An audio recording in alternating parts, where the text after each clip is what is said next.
Do you want to know what's coming up for 2026? I'm going to do a collective year ahead reading. This is obviously a different collective from the one I did last time. So if you did stumble across it last time and it didn't resonate, then this one could be for you. Okay, these are available. They're available in the winter sale, just £12, same day guaranteed. You know where to go, and if you don't, get off social media. Good grief. Right, anyway, it's one card per month. We're obviously starting in January because I'm doing 2026, and we'll see where it goes. Don't forget, people, please repost, comment, like. It's not hard. It's really not hard. Right, oh dear, right, January.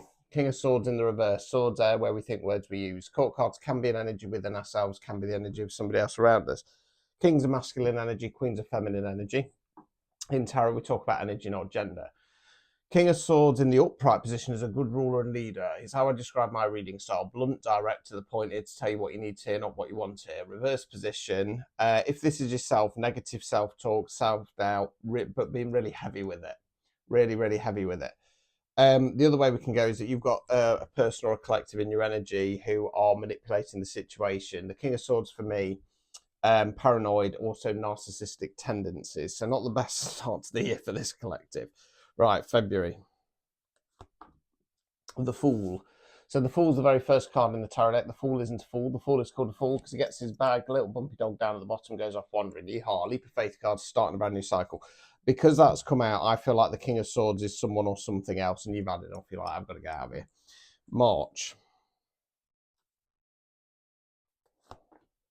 Moon card in the reverse. Right, so by taking the leap of faith, you're going to start getting some clarity and answers. And what I always say, right, so let's go through it first off. So the moon card in the upright position talks about the unknowns. It's when we feel like something's off and we can't put a finger on it, or we're scrabbling around looking for the piece of the jigsaw and we can't get it all together.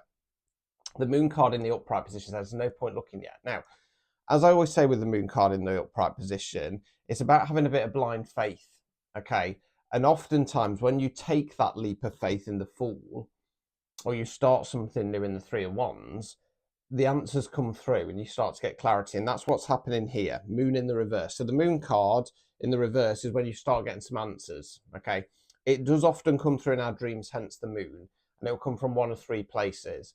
Either something in your unconscious gets unlocked, message from spirit, or message from the universe. Now, if it does come through in dream state, these dreams will be vivid, but they'll be weird and cryptic. So if you can, do as I say, not as I do, because I'm a really light sleeper. Keep a dream journal, dictaphone, etc. You know, most people have got voice recorders on the phone these days. Just say keywords, phrases,